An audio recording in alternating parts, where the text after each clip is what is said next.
Hello students, good morning, good afternoon, good evening. Welcome to Tops of Academy. ਉਮੀਦ ਹੈ ਤੁਹਾਡੀ ਤਿਆਰੀ ਵਧੀਆ ਚੱਲ ਰਹੀ ਹੋਏਗੀ। ਤਾਂ ਅਸੀਂ ਸਿਵਿਕਸ ਦੇ ਪਹਿਲੇ MCQ ਲਗਾਏ ਸੀ। 40-45 ਕੁਐਸਚਨ ਸੀਗੇ ਜੋ ਫਸਟ ਲੈਕਚਰ ਵਿੱਚ ਕੰਪਲੀਟ ਹੋ ਗਏ। ਤਾਂ ਸਿਵਿਕਸ ਦੇ ਅਸੀਂ ਜੋ ਪ੍ਰੈਂਬਲ, ਯੂਨੀਅਨ ਐਂਡ ਇਟਸ ਟੈਰੀਟਰੀ ਔਰ ਸ਼ਡਿਊਲ ਦੇ ਵਿੱਚੋਂ ਜਿਹੜੇ ਕੁਐਸਚਨ ਕਰ ਰਹੇ ਹਾਂ ਤਾਂ ਇਹ ਪੇਪਰ ਦੇ ਰਿਗਾਰਡਿੰਗ ਸਾਰੇ ਕੰਪੀਟੀਸ਼ਨ ਐਗਜ਼ਾਮ ਲਈ ਇਹ ਕਾਫੀ ਇੰਪੋਰਟੈਂਟ ਨੇ। ਤਾਂ ਅਸੀਂ ਅੱਜ ਸ਼ੁਰੂ ਕਰਦੇ ਹਾਂ ਸਟੂਡੈਂਟਸ। ਤਾਂ ਤੁਸੀਂ ਬੜੇ ਹੀ ਧਿਆਨ ਨਾਲ ਕਰਨਾ ਹੈ। ਥੋੜੇ ਸਿਵਿਕਸ ਦੇ ਜੋ ਹੈਗੇ ਆ ਟਫ ਹੈਗੇ ਆ ਕੁਐਸਚਨ, ਪਰ ਜੇਕਰ ਅਸੀਂ ਵਧੀਆ ਤਿਆਰੀ ਕੀਤੀ ਹੈ, ਪਹਿਲੇ ਟੌਪਿਕ ਰੀਡ ਕੀਤੇ ਆ, ਫਿਰ ਤਾਂ ਸਾਡੇ ਆਸਾਨੀ ਨਾਲ ਕਲਿੱਕ ਹੋ ਜਾਣਗੇ। ਤਾਂ ਅਸੀਂ ਪਹਿਲੇ ਕੋਈ ਵੀ ਕੁਐਸਚਨ ਕਰਦੇ ਆ ਤਾਂ ਸਭ ਤੋਂ ਪਹਿਲਾਂ ਸਾਨੂੰ ਉਹ ਟੌਪਿਕ ਬਾਰੇ ਪੂਰੀ ਜਾਣਕਾਰੀ ਹੋਣੀ ਚਾਹੀਦੀ ਹੈ। ਠੀਕ ਹੈ ਜੀ। ਤਾਂ ਫਸਟ ਕੁਐਸਚਨ ਅਸੀਂ ਸਟਾਰਟ ਕਰਦੇ ਹਾਂ ਜੀ। ਕਹਿੰਦੇ ਕਿ ਹੇਠ ਲਿਖਿਆਂ ਵਿੱਚੋਂ ਕਿਸ ਕੋਲ ਕਿਸੇ ਰਾਜ ਨੂੰ ਦਾਖਲ ਕਰਨ ਦੀ ਕਾਰਜਕਾਰੀ ਸ਼ਕਤੀ ਹੈ? ਸੰਘ ਜਾਂ ਨਵੇਂ ਰਾਜ ਸਥਾਪਿਤ ਕਰੋ। ਕਹਿੰਦੇ ਇਹ ਕੁਐਸਚਨ ਐਵੇਂ ਕਹਿ ਰਿਹਾ ਕਿ ਕਹਿੰਦੇ ਜਾਂ ਮਤਲਬ ਯੂਨੀਅਨ ਜਾਂ ਕੋਈ ਨਵੇਂ ਰਾਜ ਸਥਾਪਿਤ ਕਰਨਾ ਹੈ ਤਾਂ ਉਹ ਸ਼ਕਤੀ ਕਿਸ ਕੋਲ ਹੈਗੀ ਹੈ? ਮਤਲਬ ਸਟੇਟ ਦੇ ਉਹਨੂੰ ਐਡ ਕਰਨਾ ਹੈ, ਨਾਮ ਚੇਂਜ ਕਰਨਾ ਹੈ ਜਾਂ ਕੋਈ ਐਸਟੈਬਲਿਸ਼ਮੈਂਟ ਕਰਨੀ ਹੈ, ਫਾਰਮੇਸ਼ਨ ਕਰਨੀ ਹੈ, ਤਾਂ ਉਹ ਪਾਵਰ ਕਿਸ ਕੋਲ ਹੈਗੀ? ਇਹ ਕੁਐਸਚਨ ਇਹ ਕਹਿਣਾ ਚਾਹੁੰਦਾ ਹੈ। ਤਾਂ ਇਹ ਆਪਸ਼ਨ ਹੈਗੀ ਹੈ ਸਟੂਡੈਂਟ ਪਾਰਲੀਮੈਂਟ, ਬੀ ਹੈਗੀ ਹੈ ਲੋਕ ਸਭਾ, ਠੀਕ ਹੈ ਆਪਾਂ ਇੰਗਲਿਸ਼ 'ਚ ਪੜ੍ਹਦੇ ਹਾਂ, ਏ ਪਾਰਲੀਮੈਂਟ, ਬੀ ਲੋਕ ਸਭਾ, ਸੀ ਪੋਲੀਟੀਕਲ ਪਾਰਟੀਜ਼ ਔਰ ਡੀ ਸੈਂਟਰਲ ਗਵਰਨਮੈਂਟ। ਦੇਖੋ ਕੋਈ ਵੀ ਸਟੇਟ ਨੂੰ ਚੇਂਜ ਕਰਨਾ ਹੈ, ਉਹਦੀ ਚਾਹੇ ਬਾਉਂਡਰੀ ਲੈ ਲਓ, ਕੁਝ ਵੀ ਕਰਨਾ ਹੈ ਤਾਂ ਉਹ ਪਾਵਰ ਸਿਰਫ ਪਾਰਲੀਮੈਂਟ ਕੋਲ ਹੈਗਾ। ਤਾਂ ਇਹਦਾ ਇਹ ਆਪਸ਼ਨ ਰਾਈਟ ਹੋਏਗਾ। ਨੈਕਸਟ ਕੁਐਸਚਨ ਕਹਿੰਦੇ ਕਿ ਭਾਰਤੀ ਸੰਵਿਧਾਨ ਦੇ ਅਨੁਛੇਦ 1 ਆਰਟੀਕਲ 1 ਦੇ ਅਨੁਸਾਰ ਜਿਹੜਾ ਇੰਡੀਆ ਹੈਗਾ ਉਹਦੇ ਵਿੱਚ ਕੀ ਮੈਂਸ਼ਨ ਹੈ? Group of states, federation of state, confederation of states ਜਾਂ ਯੂਨੀਅਨ ਆਫ ਸਟੇਟਸ। ਤਾਂ ਸਟੂਡੈਂਟ ਜਦੋਂ ਵੀ ਆਰਟੀਕਲ 1 ਅਸੀਂ ਪੜ੍ਹਦੇ ਆ ਤਾਂ ਉਹਦੇ ਵਿੱਚ ਦਾ ਯੂਨੀਅਨ ਆਫ ਸਟੇਟ ਮੈਂਸ਼ਨ ਹੈ। ਤਾਂ ਇਹਦਾ D is right. Next question ਹੈ ਭਾਰਤੀ ਸੰਸਦ ਨੂੰ ਹੇਠ ਲਿਖੀਆਂ ਸੰਵਿਧਾਨਿਕ ਵਿਵਸਥਾਵਾਂ ਵਿੱਚੋਂ ਕਿਸ ਦੇ ਤਹਿਤ ਨਵਾਂ ਰਾਜ ਬਣਾਉਣ ਦੀ ਸ਼ਕਤੀ ਹੈ? ਤਾਂ ਕੀ ਕਹਿੰਦੇ ਆ the power of the to create a new state under which of the following constitution provision। ਕਹਿੰਦੇ ਕਿ ਕੋਈ ਨਵਾਂ ਰਾਜ ਬਣਾਉਣਾ ਹੈਗਾ ਤਾਂ ਉਹ ਕਿਹੜੇ ਆਰਟੀਕਲ ਕੋਲ ਪਾਵਰ ਹੈਗੀ ਹੈ? ਉਹਨਾਂ ਨੇ ਨਵਾਂ ਰਾਜ ਮਤਲਬ ਫਾਰਮੇਸ਼ਨ ਕਿਹਾ ਹੈਗਾ ਤਾਂ ਆਰਟੀਕਲ 1, ਆਰਟੀਕਲ 2, ਆਰਟੀਕਲ 3 ਜਾਂ ਆਰਟੀਕਲ 4। ਆਰਟੀਕਲ 3 ਹੈ ਸਟੂਡੈਂਟਸ। ਆਰਟੀਕਲ 2 ਹੈਗਾ establishment of new state, article 3 ਕਹਿੰਦਾ ਫਾਰਮੇਸ਼ਨ। ਠੀਕ ਹੈ, ਆਰਟੀਕਲ 3 ਕਹਿੰਦਾ ਫਾਰਮੇਸ਼ਨ। ਹੁਣ ਮੈਂ ਤੁਹਾਨੂੰ ਫਾਰਮੇਸ਼ਨ ਦਾ ਮੀਨਿੰਗ ਦੱਸ ਦਿੰਦੀ ਹਾਂ ਕੀ ਹੈਗਾ। ਮਤਲਬ ਜੋ ਆਰਟੀਕਲ 3 ਹੈ ਉਹ ਕੀ ਕਹਿੰਦਾ।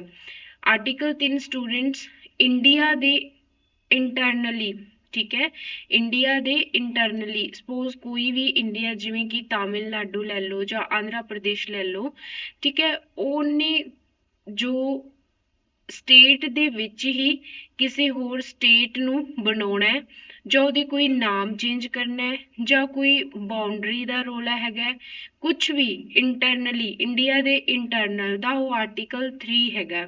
ਤਾਂ ਇਹਦਾ ਸਹੀ ਆਨਸਰ ਕੀ ਹੈ? ਆਰਟੀਕਲ 3। ਔਰ ਫਾਰਮੇਸ਼ਨ ਦਾ ਵੀ ਤੁਹਾਨੂੰ ਸਮਝ ਆ ਗਿਆ ਹੋਣਾ। ਤਾਂ ਨੈਕਸਟ ਕੁਐਸਚਨ ਹੈ ਬੱਚੇ, who among the following has the right to change the boundaries of state under the constitution of India। ਕਹਿੰਦੇ ਕਿ ਹੱਦਾਂ ਨੂੰ ਬਦਲਣ ਦਾ ਰਾਈਟ ਕਿਹਦੇ ਕੋਲ ਹੈਗਾ?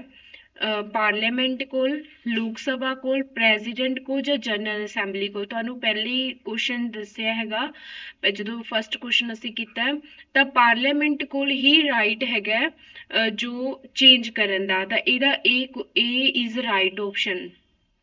ਨੈਕਸਟ ਕੁਐਸਚਨ, ਨਵੇਂ ਰਾਜਾਂ ਦੇ ਗਠਨ ਦੇ ਮਾਮਲੇ ਵਿੱਚ ਇਹਨਾਂ ਵਿੱਚੋਂ ਕਿਹੜਾ ਇੱਕ ਸਹੀ ਨਹੀਂ ਹੈ? ਉਹਨਾਂ ਨੇ ਸਹੀ ਨਹੀਂ ਪੁੱਛਿਆ। ਸਟੂਡੈਂਟ ਇਹ ਧਿਆਨ ਨਾਲ ਕਰਨੇ ਆ। ਤੇ ਐਦਾਂ ਦੇ ਹੀ ਹੁਣ ਕੇਡਰ ਵਿੱਚ ਕੁਐਸਚਨ ਆਉਂਦੇ ਆ, ਕਿਸੇ ਵੀ ਕੰਪੀਟੀਸ਼ਨ ਐਗਜ਼ਾਮ ਨੂੰ ਚੱਕ ਲਓ, ਸਿੱਧੇ ਹੁਣ ਆਰਟੀਕਲ ਨਹੀਂ ਪੁੱਛਦੇ, ਇਸ ਤਰ੍ਹਾਂ ਮੋਲਡ ਕਰਕੇ ਪਾਏ ਹੁੰਦੇ ਆ ਕੁਐਸਚਨ, ਤਾਂ ਅਸੀਂ ਬੜੀ ਧਿਆਨ ਨਾਲ ਰੀਡ ਕਰਾਂਗੇ, ਆਪਣੇ ਆਪ ਕਲਿੱਕ ਹੋ ਜਾਏਗਾ।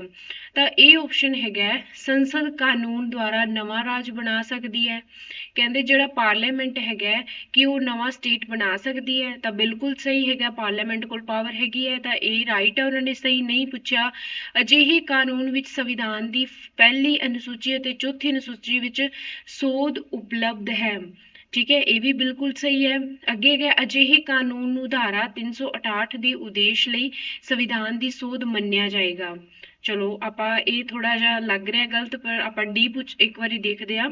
ਕਹਿੰਦੇ ਅਜਿਹੇ ਕਾਨੂੰਨ ਨੂੰ ਲਾਗੂ ਕਰਨ ਲਈ ਕੋਈ ਬਿੱਲ ਪਾਰਲੀਮੈਂਟ ਵਿੱਚ ਉਦੋਂ ਤੱਕ ਪੇਸ਼ ਨਹੀਂ ਕੀਤਾ ਜਾਏਗਾ ਜਦੋਂ ਤੱਕ ਇਸ ਨੂੰ ਰਾਜਾਂ ਦੀ ਵਿਧਾਨ ਸਭਾ ਨੂੰ ਨਹੀਂ ਭੇਜਿਆ ਜਾਂਦਾ ਜਿਨ੍ਹਾਂ ਦੇ ਖੇਤਰ ਸੀਮਾਵਾਂ ਜਾਂ ਨਾ ਬਰਾਬਰ। ਆਹ ਆਪਸ਼ਨ ਵੀ ਬਿਲਕੁਲ ਰਾਈਟ ਹੈ, ਕਿਉਂਕਿ ਦੇਖੋ ਸਪੋਜ਼ ਜਿਵੇਂ ਕਿ ਪੰਜਾਬ ਹੈ, ਪੰਜਾਬ ਦੇ ਵਿੱਚ ਕੁਝ ਵੀ ਚੇਂਜ ਕਰਨਾ ਹੈ, ਠੀਕ ਹੈ, ਤਾਂ ਉਹ ਪਹਿਲੇ ਪੰਜਾਬ ਦੀ ਵਿਧਾਨ ਸਭਾ ਨੂੰ ਆਏਗਾ। ਠੀਕ ਹੈ, ਫਿਰ ਉਹਨਾਂ ਦੇ ਜਿਹੜਾ ਮਤਲਬ ਉਹਨਾਂ ਦੇ ਜਿਨ੍ਹਾਂ ਦੇ ਖੇਤਰ ਹੈ, ਸੀਮਾ ਹੈ, ਜਾਂ ਮਤਲਬ ਉਹਨਾਂ ਤੋਂ ਪ੍ਰਭਾਵਿਤ ਹੁੰਦੇ ਆ, ਤਾਂ ਸਟੇਟ ਨੂੰ ਤਾਂ ਪਤਾ ਹੋਣਾ ਚਾਹੀਦਾ ਉਹਦੇ ਵਿੱਚ ਕੀ ਕੁਝ ਚੇਂਜ ਹੋ ਰਿਹਾ। ਤਾਂ ਇਹ ਵੀ ਆਪਸ਼ਨ ਬਿਲਕੁਲ ਰਾਈਟ ਹੈ, ਤੇ ਇਹਦਾ ਸੀ ਹੈਗਾ ਜਿਹੜੀ ਆਪਸ਼ਨ ਗਲਤ ਹੈਗੀ। ਕਹਿੰਦੇ 368 ਦੇ ਉਦੇਸ਼ ਲਈ ਸੰਵਿਧਾਨ ਦੀ ਸੋਧ ਮੰਨਿਆ ਜਾਂਦਾ ਹੈ, ਤਾਂ ਸੀ ਆਪਸ਼ਨ ਜਿਹੜਾ ਹੈਗਾ ਸਟੂਡੈਂਟ ਇਹਦਾ ਰਾਈਟ ਹੈਗਾ। ਨੈਕਸਟ ਕੁਐਸਚਨ, ਭਾਰਤ ਵਿੱਚ ਇੱਕ ਨਵਾਂ ਰਾਜ ਬਣਾਉਣ ਦੇ ਉਦੇਸ਼ ਵਿੱਚ ਇੱਕ ਬਿੱਲ ਪਾਸ ਕੀਤਾ ਜਾਣਾ ਚਾਹੀਦਾ ਹੈ। ਠੀਕ ਹੈ, ਨਵਾਂ ਸਟੇਟ ਬਣਾਉਣਾ ਹੈ, ਉਹਦੇ ਲਈ ਇੱਕ ਬਿੱਲ ਪਾਸ ਕਰਨਾ ਹੈ, ਤਾਂ ਉਹਦੇ ਲਈ ਮਤਲਬ ਕਿਹੜੀ ਮੈਜੋਰਿਟੀ ਚਾਹੀਦੀ ਹੈ? A simple majority in parliament and ratifications by not less than 2/3 of the state, a simple majority in parliament, a 2/3 majority in parliament and ratifications by not less than 2/3 of the state, none of the above।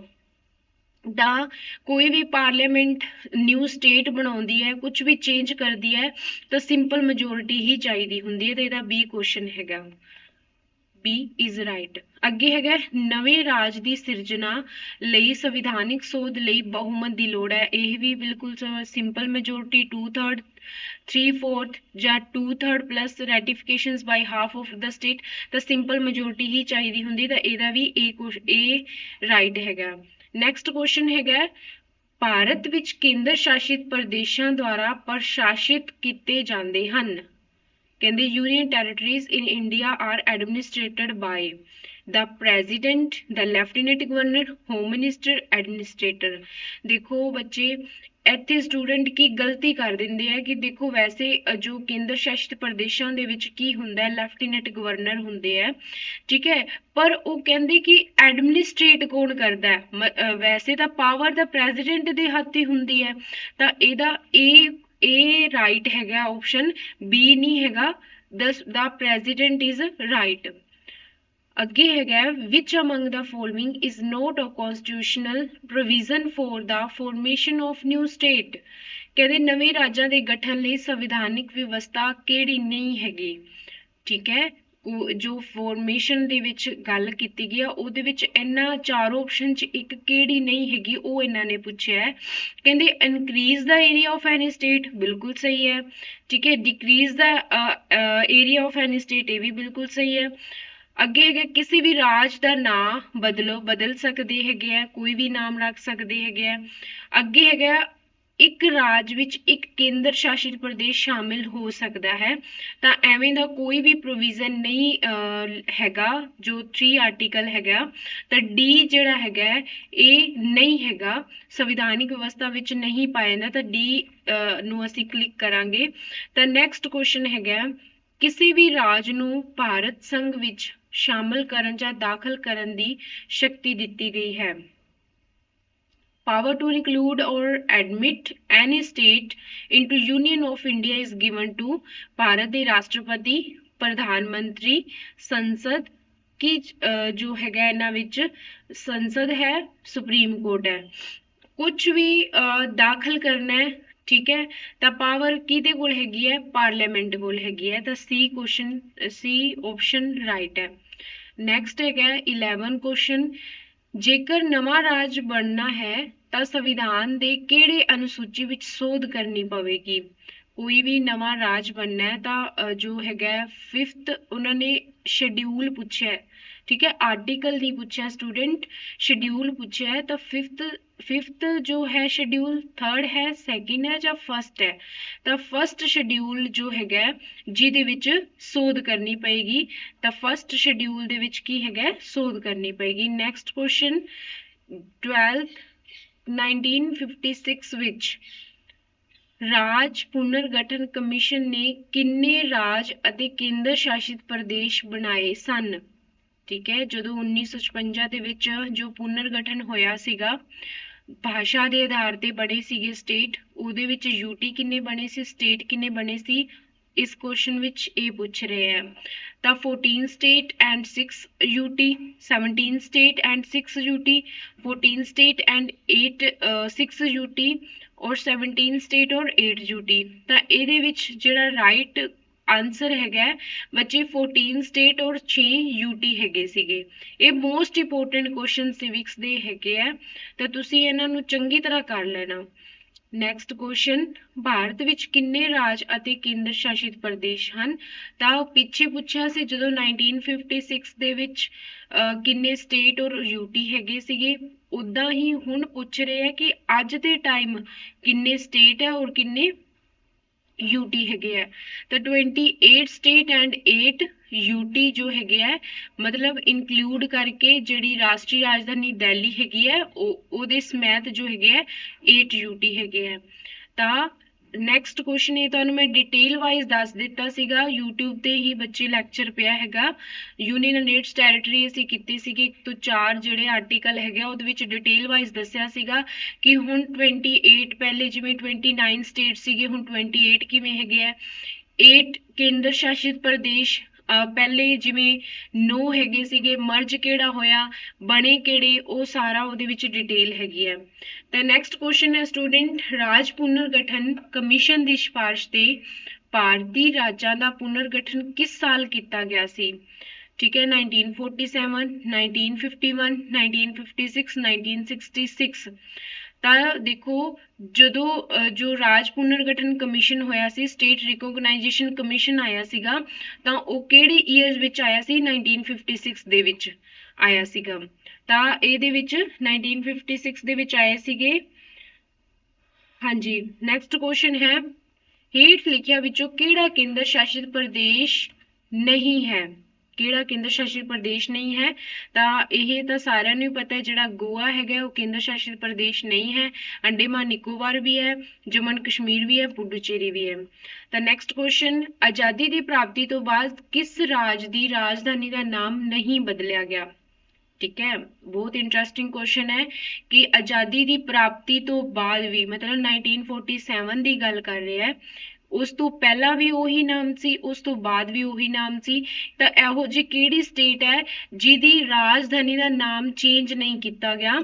Tamil Nadu, पश्चिमी बंगाल, केरल या आंध्र प्रदेश? तो student Andhra Pradesh जो है उन्हां दी राजधानी का नाम change नहीं होया सी, हैदराबाद सी। ਤਾਂ ਇਹਦੇ ਕੁਝ ਕੁ ਪੁਆਇੰਟ ਮੈਂ ਤੁਹਾਨੂੰ ਦੱਸਦੀ ਹਾਂ। ਹੈਦਰਾਬਾਦ ਸੀਗਾ ਰਾਜਧਾਨੀ ਦਾ ਨਾਮ, ਠੀਕ ਹੈ। ਤਾਂ ਆਂਧਰਾ ਪ੍ਰਦੇਸ਼ ਕਿੱਥੋਂ ਬਣਿਆ? ਮਦਰਾਸ ਤੋਂ, ਠੀਕ ਹੈ, ਮਦਰਾਸ ਤੋਂ ਅਲੱਗ ਹੋਇਆ ਸੀਗਾ ਆਂਧਰਾ ਪ੍ਰਦੇਸ਼। ਓਕੇ, ਤਾਂ ਜੋ ਤੇਲਗੂ ਭਾਸ਼ਾ ਜੋ ਇੱਥੇ ਪ੍ਰਸਿੱਧ ਹੈਗੀ ਹੈ, ਤਾਂ ਇਹ ਸਟੇਟ ਜਿਹੜਾ ਹੈਗਾ ਬਣਿਆ 1 ਅਕਤੂਬਰ 1953 ਦੇ ਵਿੱਚ ਬਣਿਆ। ਤਾਂ ਇਹਦੇ ਵਿੱਚ ਕੀ ਹੈਗਾ, ਆਂਧਰਾ ਪ੍ਰਦੇਸ਼ ਦੀ ਰਾਜਧਾਨੀ ਅੱਜ ਦੇ ਟਾਈਮ ਕਿਹੜੀ ਹੈਗੀ ਹੈ? ਅੱਜ ਦੇ ਸਮੇਂ ਜੋ ਹੈਗੀ ਹੈ ਰਾਜਧਾਨੀ ਕਿਹੜੀ ਹੈਗੀ ਹੈ? ਅਮਰਾਵਤੀ। ਅੱਜ ਦੇ ਸਮੇਂ ਜਿਹੜੀ ਰਾਜਧਾਨੀ ਹੈਗੀ ਹੈ ਕਿਹੜੀ ਹੈਗੀ ਹੈ? ਅਮਰਾਵਤੀ। ਅਮਰਾਵਤੀ ਹੈਗੀ ਹੈ, ਠੀਕ ਹੈ। ਪਰ ਜੇਕਰ ਸਾਡੇ ਕੋਲ ਪੁੱਛਦੇ ਹੈ ਪ੍ਰਸ਼ਾਸਨਿਕ ਜਾਂ ਕਾਰਜਕਾਰੀ, ਜਿਵੇਂ ਪੰਜਾਬ ਦੀ ਕਾਰਜਕਾਰੀ ਰਾਜਧਾਨੀ ਅੱਡ ਹੈਗੀ ਹੈ, ਦੂਸਰੀ ਅਲੱਗ ਹੈਗੀ ਹੈ, ਤਾਂ ਉੱਦਾਂ ਹੀ ਜੋ ਆਂਧਰਾ ਪ੍ਰਦੇਸ਼ ਦੀ ਪ੍ਰਸ਼ਾਸਨਿਕ ਪੁੱਛਦੇ ਹੈਗੇ ਹੈ ਜਾਂ ਕਾਰਜਕਾਰੀ ਪੁੱਛਦੇ ਹੈ, ਤਾਂ ਕਿਹੜੀ ਰਾਜਧਾਨੀ ਹੈਗੀ ਹੈ ਸਟੂਡੈਂਟ? ਵਿਸ਼ਾਖਾਪਟਨਮ। ठीक है, ये आंध्र प्रदेश ਦੇ कुछ ਕੁ ਟਿਪਸ ਹੈਗੇ ਸੀਗੇ, ਤੁਸੀਂ ਇਹਨੂੰ ਵੀ ਚੰਗੀ ਤਰ੍ਹਾਂ ਪੜ੍ਹ ਲੈਣਾ। ਓਕੇ, ਤਾਂ ਅਸੀਂ ਅੱਗੇ ਚੱਲਦੇ ਹਾਂ ਸਟੂਡੈਂਟਸ। 17 क्वेश्चन। दिल्ली एक की है? दिल्ली एक स्टेट है, यूनियन टेरिटरी है, ठीक है, ऑटोनोमस काउंसिल है ਜਾਂ ਨਨ ਆਫ ਦਾ ਅਬਵ? ਤਾਂ ਇਹ ਤਾਂ ਬੱਚੇ ਸਟੂਡੈਂਟ ਸਾਰਿਆਂ ਨੂੰ ਹੀ ਪਤਾ ਹੈਗਾ, ਦਿੱਲੀ ਇੱਕ ਯੂਨੀਅਨ ਟੈਰਿਟਰੀ ਹੈਗਾ। Okay, next question. ਹਾਂਜੀ, ਕਿਸ ਸੰਵਿਧਾਨਕ ਸੋਧ ਦੁਆਰਾ ਦਿੱਲੀ ਨੂੰ ਰਾਸ਼ਟਰੀ ਰਾਜਧਾਨੀ ਖੇਤਰ ਦਾ ਦਰਜਾ ਦਿੱਤਾ ਗਿਆ? ਤਾਂ 67, 69, 68 ਜਾਂ 70? ਤਾਂ 69 ਜਿਹੜੀ ਹੈਗੀ ਹੈ ਅਮੈਂਡਮੈਂਟ ਹੈਗੀ ਹੈ, ਜਿਹੜੀ ਕਿ ਰਾਸ਼ਟਰੀ ਰਾਜਧਾਨੀ ਦਾ ਦਰਜਾ ਦਿੱਤਾ ਗਿਆ, ਜਿਹੜੀ ਕਿ 1991 ਵਿੱਚ ਹੋਈ ਸੀਗੀ। ਦਿੱਲੀ ਨੂੰ ਰਾਸ਼ਟਰੀ ਰਾਜਧਾਨੀ ਬਣਾਇਆ ਸੀਗਾ, ਔਰ ਇਸ ਵਿੱਚੋਂ ਵਿਧਾਨ ਸਭਾ ਔਰ ਵਿਧਾਨ ਪਰਿਸ਼ਦ ਵੀ ਬਣਾਈ ਗਈ ਸੀਗੀ 69 ਅਮੈਂਡਮੈਂਟ ਦੇ ਵਿੱਚ। ਠੀਕ ਹੈ, ਤਾਂ ਦਿੱਲੀ ਦਾ ਜਦੋਂ ਇਹ ਪਹਿਲੇ ਰਾਜਧਾਨੀ ਬਣੀ ਸੀਗੀ, ਤਾਂ ਉਸ ਟਾਈਮ ਜੋ ਲੈਫਟੀਨੈਂਟ ਜੋ ਗਵਰਨਰ ਕਿਹੜਾ ਸੀਗਾ? ਆਦਿਤਿਆ ਨਾਥ ਖਾਨ।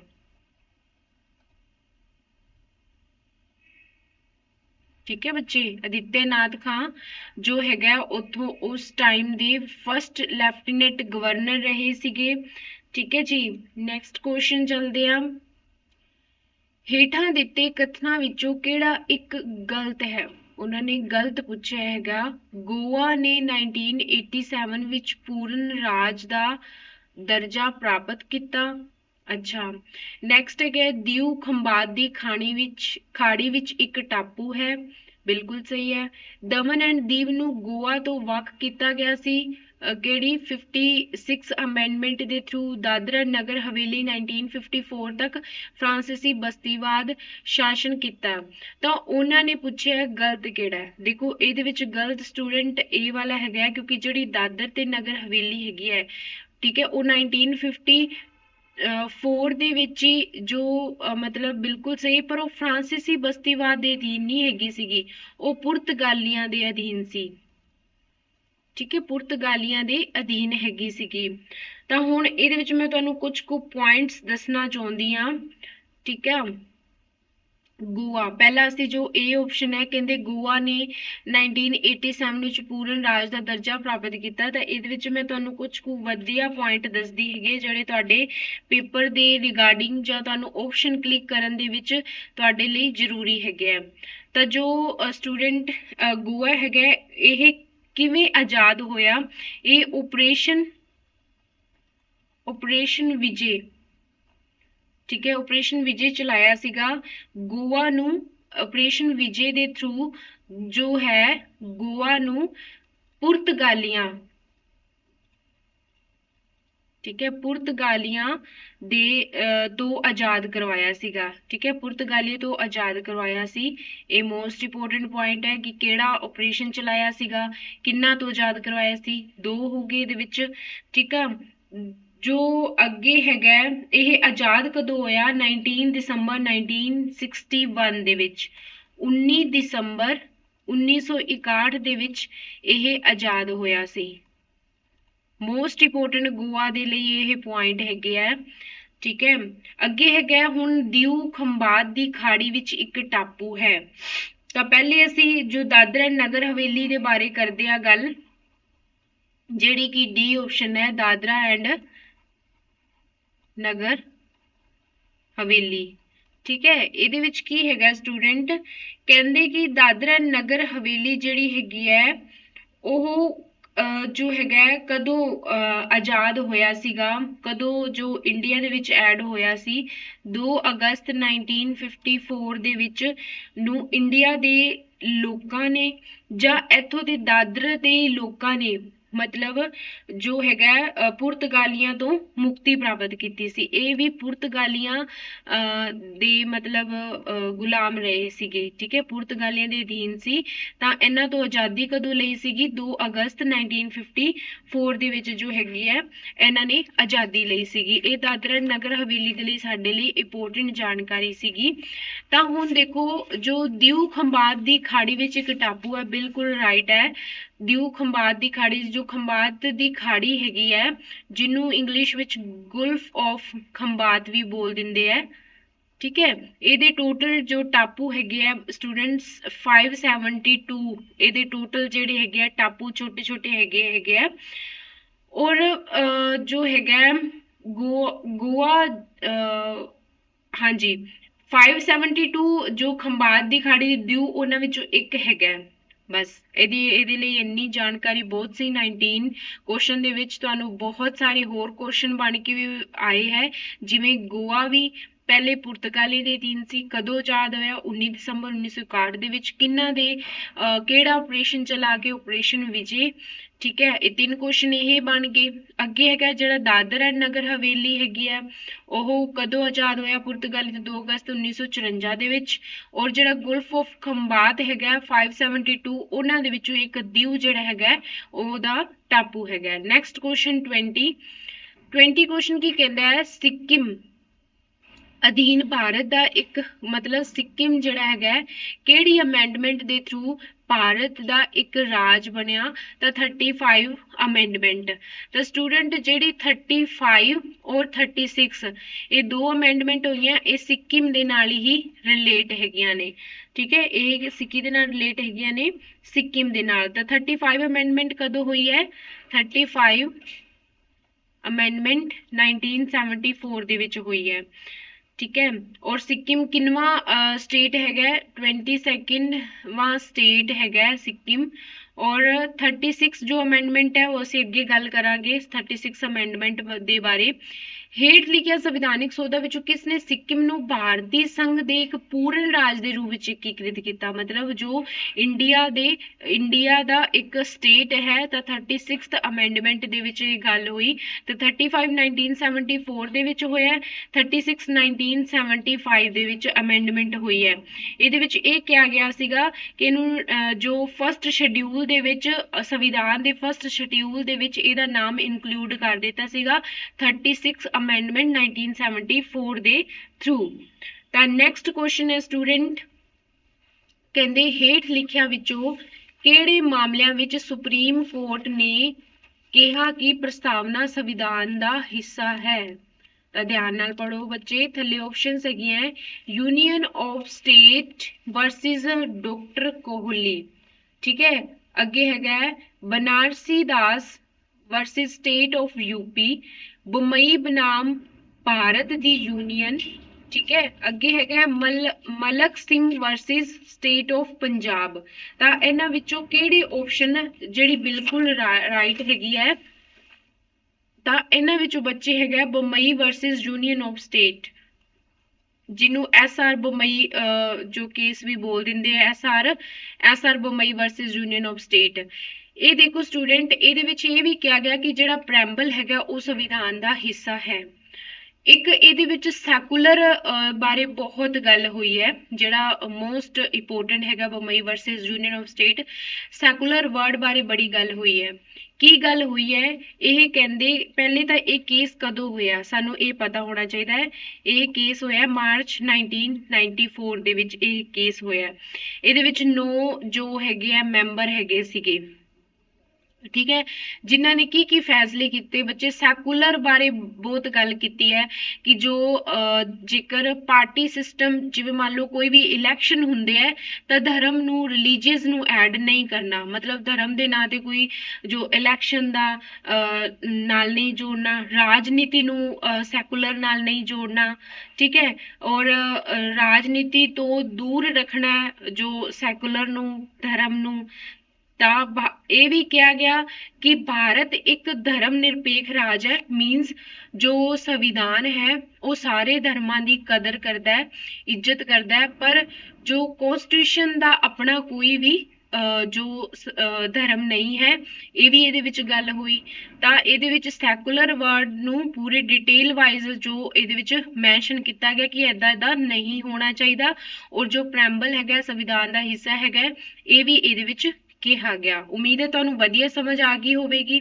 ਨੈਕਸਟ ਕੁਐਸਚਨ ਹੈ, ਹੇਠ ਲਿਖਿਆਂ ਵਿੱਚੋਂ ਕਿਹੜੇ ਸੰਵਿਧਾਨ ਵਿੱਚ ਸੁਪਰੀਮ ਕੋਰਟ ਨੇ ਪ੍ਰਸਤਾਵਨਾ ਨੂੰ ਭਾਰਤ ਦੇ ਸੰਵਿਧਾਨ ਦੇ ਮੂਲ ਢਾਂਚੇ ਦਾ ਇੱਕ ਹਿੱਸਾ ਕਿਹਾ।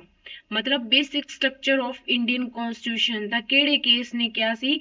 ਕੇਸ਼ਵਾਨੰਦ ਭਾਰਤੀ ਕੇਸ ਨੇ ਇਹ ਕਿਹਾ ਸੀਗਾ। D is right option. Kesavananda Bharati case ਨੇ ਕਿਹਾ ਸੀ ਕਿ ਇਹ ਜੋ ਪ੍ਰੈਂਬਲ ਹੈਗਾ ਉਹ ਸੰਵਿਧਾਨ ਦਾ ਮੂਲ ਢਾਂਚੇ ਦਾ ਇੱਕ ਹਿੱਸਾ ਮੰਨਿਆ ਗਿਆ ਹੈ, ਪਰੰਤੂ ਇਹ ਵੀ ਕਿਹਾ ਗਿਆ ਕਿ ਮੂਲ ਢਾਂਚੇ ਨੂੰ ਮਤਲਬ ਜੋ ਹੈਗਾ ਛੇੜਛਾੜ ਨਹੀਂ ਕੀਤੀ ਜਾ ਸਕਦੀ। ਇੱਕ ਹਿੱਸਾ ਜ਼ਰੂਰ ਹੈ ਪਰ ਛੇੜਛਾੜ ਨਹੀਂ ਕੀਤੀ ਜਾ ਸਕਦੀ, ਅਮੈਂਡਮੈਂਟ ਵੀ ਕੀਤੀ ਜਾ ਸਕਦੀ ਹੈ। ਵੀ ਕੇਸ਼ਵਾਨੰਦ ਭਾਰਤੀ ਕੇਸ ਵਿੱਚ ਇਹ ਗੱਲ ਹੋਈ ਸੀਗੀ। ਨੈਕਸਟ ਕੁਐਸਚਨ ਹੈ 24। ਇਹਦੇ ਵਿੱਚ ਕਿਹਾ ਗਿਆ economic justice as one of the objective of the Indian Constitution has been provided in। ਤਾਂ ਜੋ ਆਰਥਿਕ ਨਿਆਂ ਹੈਗੀ ਹੈ ਉਹ ਕਹਿੰਦੇ ਭਾਰਤੀ ਸੰਵਿਧਾਨ ਦੇ ਉਦੇਸ਼ਾਂ ਵਿੱਚੋਂ ਇੱਕ ਦੇ ਰੂਪ ਵਿੱਚ ਪ੍ਰਦਾਨ ਕੀਤਾ ਗਿਆ ਹੈ। ਤਾਂ ਇਕੋਨੋਮਿਕ ਜਸਟਿਸ ਹੈ ਉਹ ਕਹਿੰਦੇ ਕਿ ਉਹ ਪ੍ਰੈਂਬਲ ਐਂਡ ਦਾ ਫੰਡਾਮੈਂਟਲ ਰਾਈਟਸ, ठीक है, the preamble and the directive principles of state policy, the fundamental rights and the directive principles of state policy। ਤਾਂ ਇਕੋਨੋਮਿਕ ਜਿਹੜੀ ਜਸਟਿਸ ਹੈਗੀ ਹੈ ਤਾਂ ਉਹ ਕਹਿੰਦੇ ਕਿ ਉਹ ਇੰਡੀਆ ਦੀ ਕਨਸਟੀਟਿਊਸ਼ਨ ਨੂੰ ਕੀ ਪ੍ਰੋਵਾਈਡ ਕਰਦਾ ਹੈਗਾ, ਇੰਡੀਆ ਦੀ ਕਨਸਟੀਟਿਊਸ਼ਨ ਨੂੰ ਕੀ ਪ੍ਰੋਵਾਈਡ ਕਰਦਾ ਹੈਗਾ।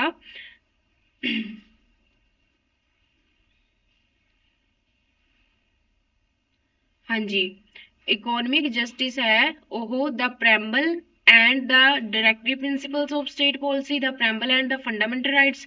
ਵੇਖੋ fundamental rights ਦੇ ਵਿੱਚ economic word ਦੀ ਕੋਈ ਗੱਲ ਨਹੀਂ ਕੀਤੀ ਗਈ ਹੈ ਨਾ, ਠੀਕ ਹੈ। ਇਕੋਨੋਮਿਕ ਜਸਟਿਸ ਦੀ ਜਸਟਿਸ ਕਿਹੜਾ ਫੰਡਾਮੈਂਟਲ ਰਾਈਟ ਸਾਨੂੰ ਦਿੰਦਾ ਹੈ ਸਾਡੇ ਲਈ, ਹੁਣ ਇੱਥੇ ਤੁਹਾਨੂੰ ਮੈਂ ਦੱਸ ਦਿੰਦੀ ਹਾਂ ਫੰਡਾਮੈਂਟਲ ਰਾਈਟ ਸਾਨੂੰ ਕਿਹੜਾ ਜਸਟਿਸ ਦਿੰਦਾ ਹੈ, ਪੋਲੀਟੀਕਲ ਜਸਟਿਸ, ਠੀਕ ਹੈ, ਸਾਨੂੰ ਪੋਲੀਟੀਕਲ ਜਸਟਿਸ ਪ੍ਰੋਵਾਈਡ ਕਰਦਾ ਹੈ। ਹੁਣ ਦੇਖੋ ਦਾ ਪ੍ਰੈਂਬਲ ਦੇ ਵਿੱਚ ਇਕੋਨੋਮਿਕ ਵਰਡ ਦੀ ਗੱਲ ਕੀਤੀ ਗਈ ਹੈ, ਠੀਕ ਹੈ। ਡਾਇਰੈਕਟਿਵ ਪ੍ਰਿੰਸੀਪਲਸ ਦੇ ਵਿੱਚ ਡਿਟੇਲ ਵਾਈਜ਼ ਕੀਤੀ ਗਈ ਹੈ ਇਕੋਨੋਮਿਕ ਦੀ, ਠੀਕ ਹੈ, ਇਹ ਸਹੀ ਹੈ। ਚਲੋ ਅੱਗੇ ਵੀ ਵੇਖਦੇ ਹਾਂ। ਦਾ ਫੰਡਾਮੈਂਟਲ ਰਾਈਟਸ ਵਿੱਚ ਨਹੀਂ ਗੱਲ ਕੀਤੀ ਗਈ, ਡਾਇਰੈਕਟਿਵ ਪ੍ਰਿੰਸੀਪਲਸ ਵਿੱਚ ਕੀਤੀ ਗਈ ਹੈ, ਨਨ ਆਫ ਦਾ ਅਬਵ। ਤਾਂ ਇਹ ਵੀ ਤਾਂ ਇਹਦਾ ਰਾਈਟ ਕੁਐਸਚਨ ਹੈਗਾ the preamble and directive principles of state policy. ਤਾਂ ਸਾਨੂੰ ਪ੍ਰੈਂਬਲ ਦੇ ਨਾਲ ਨਾਲ directive principles of state policy ਵੀ ਜੋ ਹੈ ਇਕੋਨੋਮਿਕ ਜਸਟਿਸ ਪ੍ਰੋਵਾਈਡ ਕਰਦਾ ਹੈ। ਤਾਂ ਨੈਕਸਟ ਹੈਗਾ ਸਟੂਡੈਂਟ 25 ਕੁਐਸਚਨ ਵੈਰੀ ਇੰਪੋਰਟੈਂਟ। ਭਾਰਤੀ ਸੰਵਿਧਾਨ ਦੀ ਪ੍ਰਸਤਾਵਨਾ ਵਿੱਚ ਦਰਸਾਏ ਗਏ ਆਦਰਸ਼ਾਂ ਅਤੇ ਉਦੇਸ਼ਾਂ ਨੂੰ ਇਸ ਵਿੱਚ ਹੋਰ ਵਿਸਤ੍ਰਿਤ ਕੀਤਾ ਜਾਂਦਾ ਹੈ। ਦੇਖੋ ਇਹ ਕੁਐਸਚਨ ਕਹਿਣਾ ਚਾਹੁੰਦਾ ਹੈ ਕਿ ਪ੍ਰੈਂਬਲ ਦੇ ਵਿੱਚ ਤਾਂ ਹੈਗਾ ਹੀ ਹੈਗਾ ਉਹ ਮੈਂਸ਼ਨ, ਤਾਂ ਹੋਰ ਜੋ ਪ੍ਰਸਤਾਵਨਾ ਨੂੰ ਐਕਸਪਲੇਨ ਕਰਦਾ ਹੈ ਉਹਨਾਂ ਦੇ ਆਦਰਸ਼ਾਂ ਨੂੰ ਐਕਸਪਲੇਨ ਕਰਦਾ ਹੈ ਤਾਂ ਕਿਹੜੇ ਹੈਗੇ ਆ, ਫੰਡਾਮੈਂਟਲ ਰਾਈਟ, ਠੀਕ ਹੈ। ਤਾਂ ਅਸੀਂ ਆਪਸ਼ਨ ਇੰਗਲਿਸ਼ ਵਿੱਚ ਪੜ੍ਹਦੇ ਹਾਂ student. The chapter on fundamental right, the chapter on directive principles of state policy, the chapter on directive principles of state policy, fundamental right and fundamental duties nowhere else in the text of the constitution। ਤਾਂ ਇਹਨਾਂ ਵਿੱਚੋਂ ਕਿਹੜਾ ਹੈਗਾ, ਤਾਂ ਤਿੰਨੋਂ ਹੀ ਹੈਗੇ ਆ student ਜਿਹੜੇ ਪ੍ਰੈਂਬਲ ਨੂੰ ਐਕਸਪਲੇਨ ਕਰਦੇ ਹੈਗੇ ਆ। ਪ੍ਰੈਂਬਲ ਦੇ ਵਿੱਚ ਇੱਕ ਵਰਡ ਹੁੰਦਾ ਹੈ, ਠੀਕ ਹੈ। ਅੱਗੇ ਕੁਝ ਜਿਵੇਂ ਡਾਇਰੈਕਟਿਵ ਪ੍ਰਿੰਸੀਪਲਸ ਵਿੱਚ ਉਹਨਾਂ ਨੂੰ ਐਕਸਪਲੇਨ ਕੀਤਾ ਜਾਂਦਾ, ਫੰਡਾਮੈਂਟਲ ਰਾਈਟਸ ਦੇ ਵਿੱਚ ਐਕਸਪਲੇਨ ਕੀਤਾ ਜਾਂਦਾ, ਫੰਡਾਮੈਂਟਲ ਡਿਊਟੀਜ਼ ਦੇ ਵਿੱਚ ਐਕਸਪਲੇਨ ਕੀਤਾ ਜਾਂਦਾ। ਜਿਵੇਂ ਦੇਖੋ ਹੁਣ ਆਪਾਂ DPSP ਪਹਿਲੇ ਗੱਲ ਕਰਦੇ ਹਾਂ, ਠੀਕ ਹੈ। DPS ਦੇ ਵਿੱਚ ਜਿਵੇਂ ਕਿ ਇੱਕ ਜੋ ਡਿਵਾਈਡ ਕੀਤੇ ਗਏ ਹੈ, ਗਾਂਧੀਅਨ ਹੋ ਗਏ, ਸੋਸ਼ਲਿਸਟ ਹੋ ਗਏ, ਠੀਕ ਹੈ, ਲਿਬਰਲ ਹੋ ਗਏ। ਤਾਂ ਇਹ ਜੋ ਗਾਂਧੀਅਨ ਹੋ ਗਏ ਜਿਹੜੇ ਕਿ ਇੱਕ ਸ਼ਾਂਤੀ ਦੇ ਪੁਜਾਰੀ ਸਨ, ਅਹਿੰਸਾ ਚਾਹੁੰਦੇ ਸਨ, ਮਤਲਬ ਹਿੰਸਾ ਨੂੰ ਬਿਲਕੁਲ ਨਹੀਂ ਮੰਨਦੇ ਸਨ, ਠੀਕ ਹੈ। ਤਾਂ ਇਹ ਪ੍ਰੈਂਬਲ ਦੇ ਵਿੱਚ ਜੋ ਇੱਕ ਵਰਡ ਦੇ ਥਰੂ ਮੈਂਸ਼ਨ ਹੈ, ਪਰ ਇਹਦੇ ਵਿੱਚ ਜੋ ਆਰਟੀਕਲ ਦੇ ਥਰੂ ਦੇ ਵਿੱਚ ਇਹਨਾਂ ਨੇ ਡਿਟੇਲ ਵਾਈਜ਼ ਜੋ ਇਹਦੇ ਵਿੱਚ ਕੀਤਾ ਗਿਆ, ਜਿਹੜੇ ਮਤਲਬ 47 48 40 43 46 ਜਿਹੜੇ ਆਰਟੀਕਲ ਹੈਗੇ ਆ ਇਹਨਾਂ ਵਿੱਚ ਡਿਟੇਲ ਵਾਈਜ਼ ਮੈਂਸ਼ਨ। ਜਿਵੇਂ ਸੋਸ਼ਲਿਸਟ ਹੈਗਾ, ਸੋਸ਼ਲਿਸਟ ਪ੍ਰੈਂਬਲ ਦੇ ਵਿੱਚ ਇੱਕ ਵਰਡ ਮੈਂਸ਼ਨ ਹੈ, ਪਰ ਇਹਦੇ ਵਿੱਚ ਜਿਹੜਾ ਹੈਗਾ ਜਿਵੇਂ 38 ਹੋ ਗਿਆ, 39 ਹੋ ਗਿਆ, ਇਹ ਸੋਸ਼ਲਿਸਟ ਬਾਰੇ ਹੈਗਾ। ਹੋਰ ਵੀ ਹੈਗੇ ਆਰਟੀਕਲ ਜਿਵੇਂ ਲਿਬਰਲ ਦੇ ਵਿੱਚ ਹੈਗਾ 45 ਹੋ ਗਿਆ, ਹੋਰ ਵੀ ਹੈਗੇ ਆ। ਮਤਲਬ ਇਹ ਤੁਹਾਨੂੰ ਇੱਕ ਐਗਜ਼ਾਮਪਲ ਦੇ ਤੌਰ ਤੇ ਦੱਸ ਰਹੀ ਹਾਂ ਕਿ ਜੋ ਪ੍ਰੈਂਬਲ ਦੇ ਵਿੱਚ ਤਾਂ ਇੱਕ ਜੋ ਸਾਨੂੰ ਇੰਟਰੋਡਿਊਸ ਕਰਵਾਉਂਦਾ ਸਿਰਫ ਇੱਕ ਵਰਡ ਮੈਂਸ਼ਨ ਹੈ, ਪਰ ਅੱਗੇ ਉਹ ਇਹ ਕਹਿਣਾ ਚਾਹੁੰਦੇ ਆ ਕਿ ਜੋ ਉਦੇਸ਼ ਹੈਗੇ ਆ ਪ੍ਰੈਂਬਲ ਦੇ ਵਿੱਚ ਉਹ ਅੱਗੇ ਐਕਸਪਲੇਨ ਕਿੰਨਾ ਦੇ ਕਰਦੇ ਆ। DPS ਵੀ ਕਰਦਾ, ਫੰਡਾਮੈਂਟਲ ਰਾਈਟ ਵੀ ਕਰਦਾ, ਫੰਡਾਮੈਂਟਲ ਡਿਊਟੀ ਵੀ ਕਰਦਾ। ਹੁਣ ਮੈਂ ਤੁਹਾਨੂੰ ਦੱਸਦੀ ਹਾਂ ਫੰਡਾਮੈਂਟਲ ਰਾਈਟ ਕਿਵੇਂ ਕਰਦਾ। फंडामेंटल राइट्स, ठीक है। फंडामेंटल राइट जिवें फ्रीडम हो गया, ठीक है। फ्रीडम जो है प्रैम्बल ਦੇ ਵਿੱਚ ਇੱਕ ਵਰਡ ਦੇ ਥਰੂ ਮੈਂਸ਼ਨ ਹੈ, ਇਹਦੇ ਵਿੱਚ ਤਾਂ ਪੂਰੀ ਪੂਰੀ ਗੱਲ ਕੀਤੀ ਗਈ ਹੈ ਫਰੀडम ਬਾਰੇ, ਠੀਕ ਹੈ। ਜਿਵੇਂ ਰਿਲੀਜੀਅਸ ਬਾਰੇ, ठीक है। रिलीजियस जो प्रैम्बल ਦੇ ਵਿੱਚ ਇੱਕ ਸੈਕੂਲਰ ਵਰਡ ਮੈਂਸ਼ਨ ਹੈ, ਇਹਦੇ ਵਿੱਚ 29 ਔਰ 30 ਜੋ ਆਰਟੀਕਲ ਹੈਗਾ ਪੂਰਾ ਇਹਦੇ ਵਿੱਚ ਗੱਲ ਕੀਤੀ ਗਈ ਹੈ। ਜਿਵੇਂ ਕਿ ਫੰਡਾਮੈਂਟਲ ਡਿਊਟੀ ਹੈਗੀ ਹੈ, ਇਹਦੇ ਵਿੱਚ ਜੋ ਬ੍ਰਦਰਹੁੱਡ ਭਾਈਚਾਰਾ, ਜੋ ਕਿ ਫੰਡਾਮੈਂਟਲ ਰਾਈਟ ਦਾ ਜਿਹੜਾ 5th ਪੁਆਇੰਟ ਹੈਗਾ 11 ਹੈ ਨਾ ਫੰਡਾਮੈਂਟਲ ਡਿਊਟੀਜ਼, ਠੀਕ ਹੈ। ਉਵੇਂ ਹੈਗਾ ਸੋਵਰਨ ਹੋ ਗਿਆ, यूनियन एंड इट्स टेरिटरी,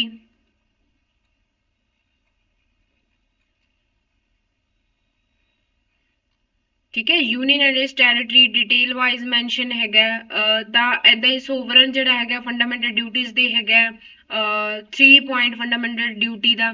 ਤਾਂ ਮੈਂ ਇਹ ਕਹਿਣਾ ਚਾਹੁੰਦੀ ਹਾਂ, ਜਾਂ ਇਹ ਕੁਐਸਚਨ ਹੀ ਕਹਿਣਾ ਚਾਹੁੰਦਾ ਹੈ ਕਿ ਪ੍ਰੈਂਬਲ ਦੇ ਜੋ ਅੱਗੇ ਪੂਰੇ ਉਦੇਸ਼ ਹੈ, ਪ੍ਰੈਂਬਲ ਦੇ ਵਿੱਚ ਤਾਂ ਇੱਕ ਵਰਡ ਮੈਂਸ਼ਨ ਹੈ, ਤਾਂ ਅੱਗੇ ਐਕਸਪਲੇਨ ਕਿਹਨਾਂ ਵਿੱਚ ਕੀਤਾ ਜਾਂਦਾ ਹੈ, directory principles of state policy ਵਿੱਚ, ਫੰਡਾਮੈਂਟਲ ਰਾਈਟਸ ਦੇ ਵਿੱਚ ਵੀ, ਫੰਡਾਮੈਂਟਲ ਡਿਊਟੀਜ਼ ਦੇ ਵਿੱਚ ਵੀ।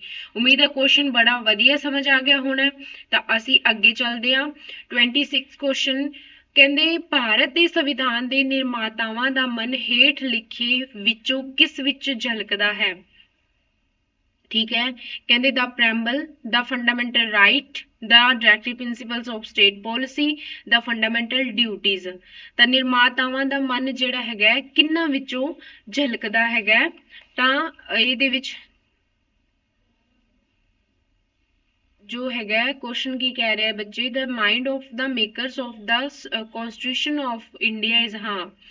ਤਾਂ ਇਹ ਕੁਐਸਚਨ ਇਹ ਕਹਿ ਰਿਹਾ ਹੈ ਕਿ ਸੰਵਿਧਾਨ ਦਾ ਜੋ ਨਿਰਮਾਤਾਵਾਂ ਦਾ ਮਨ, ਮਤਲਬ ਜਿਵੇਂ BR ਅੰਬੇਦਕਰ ਵਾਲੇ ਗੱਲ ਕੀਤੀ ਗਈ ਹੈ, ਜਿਨ੍ਹਾਂ ਨੇ ਹੋਰ ਵੀ ਬਹੁਤ ਸਾਰਿਆਂ ਨੇ ਜੋ ਤਿਆਰ ਕੀਤਾ ਸੀਗਾ, ਪਰ ਮੈਂ ਐਗਜ਼ਾਮਪਲ ਦੇ ਰਹੀ ਹਾਂ ਕਿ ਇਹ ਕਹਿਣਾ ਚਾਹੁੰਦਾ ਹੈ ਕਿ ਜਿਹੜਾ ਕਨਸਟੀਟਿਊਸ਼ਨ ਬਣਿਆ, ਸੰਵਿਧਾਨ ਬਣਿਆ, ਤਾਂ ਉਹਨਾਂ ਦੀ ਜੋ ਮਾਈਂਡ ਹੈ ਜਾਂ ਉਹਨਾਂ ਦਾ ਮਨ ਹੈਗਾ ਤਾਂ ਕਿਹਦੇ ਵਿੱਚ ਝਲਕਦਾ ਹੈ, ਮਤਲਬ ਕਿਹਦੇ ਵਿੱਚ ਸਾਨੂੰ ਆਈਡੀਆ ਹੋ ਜਾਂਦਾ ਕਿ ਕਨਸਟੀਟਿਊਸ਼ਨ ਉਵੇਂ ਦਾ ਹੈਗਾ, ਐਦਾਂ ਦਾ ਬਣਿਆ ਹੋਇਆ ਹੈ, ਜੋ ਇੱਕ ਵਰਡ ਮੈਂਸ਼ਨ ਹੈ, ਪਰ ਇੱਕ ਬੰਦਾ ਹਿਸਾਬ ਲਗਾ ਸਕਦਾ ਕਿ ਇਹ ਅੰਦਰ ਕੀ ਕੁਝ ਮੈਂਸ਼ਨ ਹੈ। ਜਿਵੇਂ ਇੱਕ ਬੁੱਕ ਹੁੰਦੀ ਹੈ, ਅਸੀਂ ਇੰਟਰੋਡਕਸ਼ਨ ਪੜ੍ਹ ਕੇ, ਜੋ ਇੰਟਰੋਡਕਸ਼ਨ ਸਟਾਰਟਿੰਗ ਤੋਂ ਕਿ ਫਸਟ ਚੈਪਟਰ ਇੰਨੇ ਤੋਂ ਇੰਨੇ ਪੇਜ ਹੈਗਾ, ਜਾਂ ਉਹਦੇ ਵਿੱਚ ਕੁਝ ਵੀ ਸਾਨੂੰ ਆਈਡੀਆ ਹੋ ਜਾਂਦਾ ਕਿ ਇਸ ਬੁੱਕ ਦੇ ਵਿੱਚ ਆਹ ਕੁਝ ਮੈਂਸ਼ਨ ਹੈ, ਤਾਂ ਇਹਦੇ ਵਿੱਚ ਵੀ ਇਹੀ ਕੁਝ ਕਹਿਣਾ ਚਾਹੁੰਦਾ। ਤਾਂ ਪ੍ਰੈਂਬਲ ਇੱਕ ਇਹੋ ਜਿਹਾ ਹੈਗਾ ਜਿਹਦੇ ਬਾਰੇ ਜੋ ਪੂਰੀ ਜਾਣਕਾਰੀ ਮੈਂਸ਼ਨ ਹੁੰਦੀ ਹੈ, ਤਾਂ ਇਹਦੇ ਵਿੱਚ ਦਾ ਪ੍ਰੈਂਬਲ ਹੈਗਾ। ਨੈਕਸਟ ਕੁਐਸਚਨ ਹੈ, ਭਾਰਤੀ ਸੰਵਿਧਾਨ ਦਾ ਉਦੇਸ਼ ਹੇਠਾਂ ਦਿੱਤੇ ਵਿੱਚੋਂ ਕਿਸ ਵਿੱਚ ਪ੍ਰਤੀਬਿੰਬਿਤ ਹੁੰਦਾ ਹੈ। The objective of the Indian Constitution is reflected in which of the following? The fundamental right ਜੋ ਹੈਗਾ preamble of the Constitution, directory principles of state policy ਜਾਂ parliament। ਤਾਂ ਉਹਨਾਂ ਨੇ ਇਹ ਕੁਐਸਚਨ ਪੁੱਛਿਆ ਸਟੂਡੈਂਟ ਕਿ ਭਾਰਤੀ ਸੰਵਿਧਾਨ ਦਾ ਉਦੇਸ਼ ਕਿੰਨਾਂ ਵਿੱਚੋਂ ਜੋ ਇਹਨਾਂ ਜਿਹੜੇ ਚਾਰਾਂ ਵਿੱਚੋਂ ਹੈ ਤੇ ਕਿੰਨਾਂ ਵਿੱਚੋਂ ਪਤਾ ਲੱਗਦਾ ਹੈ ਜੋ ਹੈਗਾ, ਤੇ ਇਹਦੇ ਵਿੱਚ ਵੀ preamble is a right option.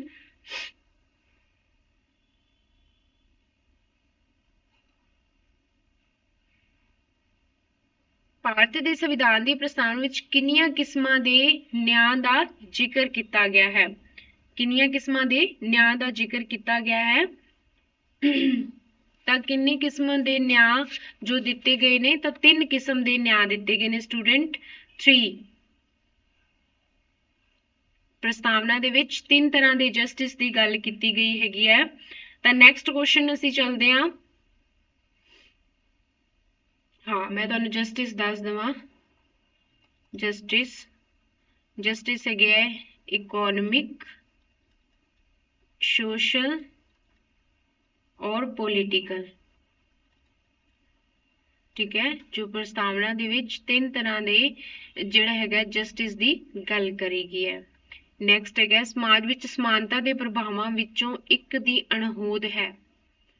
ਤਾਂ ਜੋ ਇਕੁਐਲਿਟੀ ਦੀ ਇੱਕ ਦੀ ਅਣਹੋਂਦ ਹੈਗੀ ਹੈ, ਕਿਹਦੀ ਅਣਹੋਂਦ ਹੈ, ਜੋ ਵਿਸ਼ੇਸ਼ ਅਧਿਕਾਰ ਦੀ, ਪਾਬੰਦੀਆਂ ਦੀ, ਮੁਕਾਬਲਾ ਦੀ ਜਾਂ ਵਿਚਾਰਧਾਰਾ ਦੀ। ਤਾਂ ਆਈਡੀਓਲੋਜੀ ਵੀ ਹੈ, ਕੰਪੀਟੀਸ਼ਨ ਵੀ ਹੈ, ਜੋ ਰਿਸਟ੍ਰਿਕਸ਼ਨ ਵੀ ਹੈਗੀਆਂ ਨੇ, ਠੀਕ ਹੈ। ਪਰ ਵਿਸ਼ੇਸ਼ ਅਧਿਕਾਰ ਜੋ ਪ੍ਰਿਵਿਲੇਜ ਹੈਗਾ, ਪ੍ਰਿਵਿਲੇजेस ਹੈਗਾ, ਇਹ ਵਾਲਾ ਜੋ ਹੈਗਾ ਇਹਨਾਂ ਦੀ ਅਣਹੋਂਦ ਹੈਗੀ ਹੈ। ਤਾਂ 29 ਇਜ਼ ਰਾਈਟ ਆਪਸ਼ਨ। ਨੈਕਸਟ ਹੈਗਾ ਸਟੂਡੈਂਟ, ਕਹਿੰਦੇ ਹੇਠ ਲਿਖਿਆ ਵਿੱਚੋਂ ਕਿਹੜਾ ਸਹੀ ਹੈ। ਹੇਠ ਲਿਖਿਆ ਵਿੱਚੋਂ ਕਿਹੜਾ ਸਹੀ ਹੈ, ਅਸੀਂ ਧਿਆਨ ਦੇ ਨਾਲ ਪੜ੍ਹਦੇ ਹਾਂ। ਕਹਿੰਦੇ ਕਿ ਜੋ ਸਾਡੇ ਸੰਵਿਧਾਨ ਵਿੱਚ ਸਮਾਜਿਕ ਬਰਾਬਰੀ ਦੀ ਗਰੰਟੀ ਨਹੀਂ ਹੈ।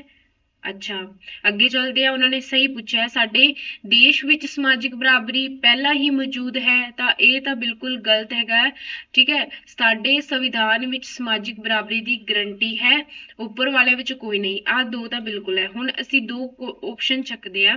ਤਾਂ ਪਹਿਲਾ ਆਪਸ਼ਨ ਕਹਿੰਦੇ ਗਰੰਟੀ ਨਹੀਂ ਹੈਗੀ। ਇਹ ਤਾਂ ਇੰਨਾ ਮਤਲਬ ਜੋ ਸੋਸ਼ਲ ਇਕੁਐਲਿਟੀ ਬਾਰੇ ਗੱਲ ਕਰੀ ਗਈ ਹੈ, ਤਾਂ ਅਸੀਂ ਇਹ ਤਾਂ ਨਹੀਂ ਕਹਿ ਸਕਦੇ ਨਾ ਕਿ ਗਰੰਟੀ ਨਹੀਂ ਹੈਗੀ। ਸੋਸ਼ਲ ਇਕੁਐਲਿਟੀ ਬਾਰੇ ਕਨਸਟੀਟਿਊਸ਼ਨ ਦੇ ਵਿੱਚ ਵੇਖੋ, ਪ੍ਰੈਂਬਲ ਦੇ ਵਿੱਚ ਵੀ ਗੱਲ ਕਰੀ ਹੋਈ ਹੈ, ਠੀਕ ਹੈ। ਫਿਰ directive principles of state policy ਦੇ ਵਿੱਚ ਵੀ ਗੱਲ ਕੀਤੀ ਗਈ ਹੈ, ਫੰਡਾਮੈਂਟਲ ਡਿਊਟੀਜ਼ ਦੇ ਵਿੱਚ ਵੀ ਗੱਲ ਕੀਤੀ ਗਈ ਹੈ। ਤਾਂ ਮਤਲਬ ਜੋ ਸੋਸ਼ਲ ਇਕੁਐਲਿਟੀ ਦੀ ਤਾਂ ਗੱਲ ਬਹੁਤ ਵਾਰੀ ਕੀਤੀ ਗਈ, ਤਾਂ ਅਸੀਂ ਐਵੇਂ ਤਾਂ ਕਹਿ ਨਹੀਂ ਸਕਦੇ ਕਿ ਗਰੰਟੀ ਨਹੀਂ ਹੈ। ਤਾਂ ਗਰੰਟੀ ਹੈ।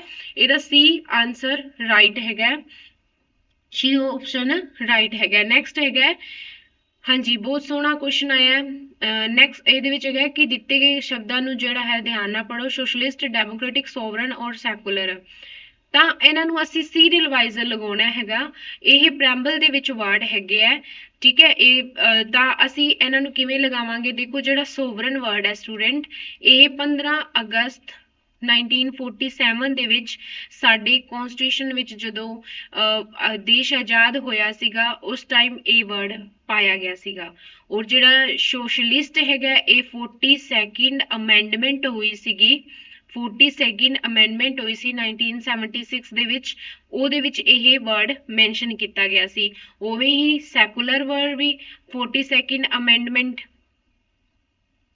1976 ਦੇ ਵਿੱਚ ਪਾਇਆ ਗਿਆ ਸੀਗਾ। ਹੁਣ ਡੈਮੋਕ੍ਰੈਟਿਕ ਵਰਡ ਹੈ ਜਿਹੜਾ, ਇਹ ਸਟੂਡੈਂਟ 1950 ਦੇ ਵਿੱਚ ਪਾਇਆ। ਜਦੋਂ ਸਾਡਾ ਸੰਵਿਧਾਨ ਲਾਗੂ ਹੋਇਆ ਸੀ, ਉਦੋਂ ਡੈਮੋਕ੍ਰੈਟਿਕ ਔਰ ਰਿਪਬਲਿਕ ਵਰਡ ਪਾਏ ਗਏ ਸੀ। ਸੋਵਰਨ ਸਭ ਤੋਂ ਪਹਿਲੇ ਪਾਇਆ ਗਿਆ ਸੀਗਾ। ਤਾਂ ਹੁਣ ਅਸੀਂ ਡੇਟ ਵਾਈਜ਼ ਮਤਲਬ ਇਹਨਾਂ ਨੂੰ ਲਗਾ ਸਕਦੇ ਹਾਂ ਨਾ, ਸੀਰੀਅਲ ਵਾਈਜ਼। ਤਾਂ ਜੋ ਸੀ ਹੈਗਾ, ਜੋ 3 ਨੰਬਰ ਹੈ ਪਹਿਲੇ ਆਏਗਾ, ਠੀਕ ਹੈ। 3 ਨੰਬਰ ਪਹਿਲੇ ਆਏਗਾ। ਦੈਨ ਜੋ ਹੈ ਸੋਸ਼ਲਿਸਟ ਜਾਂ ਸੈਕੂਲਰ ਵਰਡ ਆਏਗਾ। ਇਹ ਕਨਫਿਊਜ਼ਨ ਹੁੰਦੀ ਬੱਚੇ, ਪਹਿਲਾਂ ਉਹ ਵਾਲਾ ਹੀ ਆਏਗਾ। ਤਾਂ ਇਹ ਆਏਗਾ, ਠੀਕ ਹੈ, 3 1, ਠੀਕ ਹੈ। ਫਿਰ 4, ਦੈਨ ਬੀ, ਦੈਨ ਫਿਰ ਕੀ ਹੋਏਗਾ 2, 3 1 4 2, ਠੀਕ ਹੈ। ਤਾਂ ਇਹਦਾ ਇਹ ਰਾਈਟ ਹੈਗਾ। ਨੈਕਸਟ ਕੁਐਸਚਨ, ਇਹਨੇ 42nd ਅਮੈਂਡਮੈਂਟ ਵਿੱਚ ਜੋ ਪ੍ਰੈਂਬਲ ਹੈਗਾ, ਕਿਹੜਾ ਸ਼ਬਦ ਜੋੜਿਆ ਗਿਆ ਹੈ, ਜੋ ਕਿਹੜਾ ਸ਼ਬਦ ਜੋੜਿਆ ਗਿਆ, ਸੋਸ਼ਲਿਸਟ ਵਰਡ, ਗ੍ਰਾਮ ਸਵਰਾਜਯ, ਸੈਕੂਲਰ ਜਾਂ ਸੋਵਰਨ ਵਰਡ। ਦੇਖੋ ਸੋਵਰਨ 1947 ਦੇ ਵਿੱਚ ਜੋੜਿਆ ਗਿਆ। ਉਹਨਾਂ ਨੇ 42nd ਅਮੈਂਡਮੈਂਟ ਦੇ ਵਿੱਚ ਵਰਡ ਪੁੱਛੇ ਹੈਗੇ ਆ, ਔਰ A ਔਰ 2, 1 ਔਰ 2। ਉਹਨਾਂ ਨੇ 42nd ਅਮੈਂਡਮੈਂਟ ਪੁੱਛੀ ਹੈ ਨਾ ਸਟੂਡੈਂਟ, ਹਾਂਜੀ। ਤਾਂ ਸੋਸ਼ਲਿਸਟ ਵਰਡ ਜੋੜਿਆ ਗਿਆ ਸੀਗਾ ਔਰ ਸੈਕੂਲਰ ਵਰਡ ਜੋੜਿਆ ਗਿਆ ਸੀ।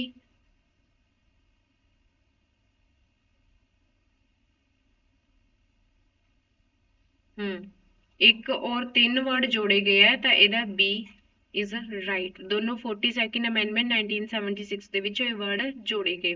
ਨੈਕਸਟ ਕੁਐਸਚਨ ਹੈ, ਸੰਵਿਧਾਨ ਦੀ ਪ੍ਰਸਤਾਵਨਾ ਦੇ ਸੰਬੰਧ ਵਿੱਚ ਹੇਠਾਂ ਦਿੱਤੇ ਕਥਨਾਂ ਤੇ ਗੌਰ ਕਰੋ ਅਤੇ ਹੇਠਾਂ ਦਿੱਤੇ ਕੋਡ ਦੀ ਵਰਤੋਂ ਕਰਕੇ ਸਹੀ ਉੱਤਰ ਦਿਓ। ਤਾਂ ਜਵਾਹਰ ਲਾਲ ਨਹਿਰੂ ਦੁਆਰਾ ਉਦੇਸ਼ ਸੰਕਲਪ ਅੰਤ ਵਿੱਚ ਪ੍ਰਸਤਾਵਨਾ ਬਣ ਗਿਆ, ਬਿਲਕੁਲ ਰਾਈਟ ਹੈਗਾ ਇਹਦਾ ਆਨਸਰ। ਉਹਨਾਂ ਨੇ ਸਹੀ ਉੱਤਰ ਪੁੱਛਿਆ ਹੈਗਾ, ਠੀਕ ਆ। ਅੱਗੇ ਗਏ, ਇਹ ਨਿਆਂਯੋਗ ਹੈ। ਕਹਿੰਦੇ ਇਟ ਇਜ਼ ਨੋਨ ਜਸਟਿਸੀਏਬਲ। ਕੀ ਪੁੱਛਿਆ, ਪ੍ਰੈਂਬਲ। ਤਾਂ ਬਿਲਕੁਲ ਸਹੀ ਹੈ। ਅਸੀਂ ਇਹਦੇ ਥਰੂ ਸਾਨੂੰ ਨਿਆਂ ਨਹੀਂ ਮਿਲ ਸਕਦਾ, ਇਹ ਵੀ ਬਿਲਕੁਲ ਰਾਈਟ ਹੈ। It can not be amended. ਇਹ ਤਾਂ ਗਲਤ ਗੱਲ ਹੈ, ਕਿਉਂ ਨਹੀਂ ਅਮੈਂਡ ਹੋ ਸਕਦੀ, ਅਮੈਂਡ ਹੋ ਸਕਦੀ, ਅਮੈਂਡਮੈਂਟ ਹੋਈ ਵੀ ਹੋਈ ਹੈ 1976 ਦੇ ਵਿੱਚ। ਅੱਗੇ ਗਿਆ, preamble can not override the specific provisions of the ਮਤਲਬ ਕਨਸਟੀਟਿਊਸ਼ਨ, ਜੋ ਕਨਸਟੀਟਿਊਸ਼ਨ ਸਪੈਸੀਫਿਕ ਪ੍ਰੋਵੀਜ਼ਨ ਪ੍ਰੋਵਾਈਡ ਕਰਦਾ, ਇਹ ਵੀ ਸਹੀ ਹੈਗਾ। ਤਾਂ ਇਹਦੇ ਵਿੱਚ C ਸਹੀ ਨਹੀਂ ਹੈ, ਬਾਕੀ A B D ਮਤਲਬ 1 2 ਤੇ 4 ਸਹੀ ਹੈਗਾ। 1 2 ਤੇ 4 ਸਹੀ ਹੈ ਤੇ ਇਹਦਾ B question B right option ਹੈਗੀ ਹੈ।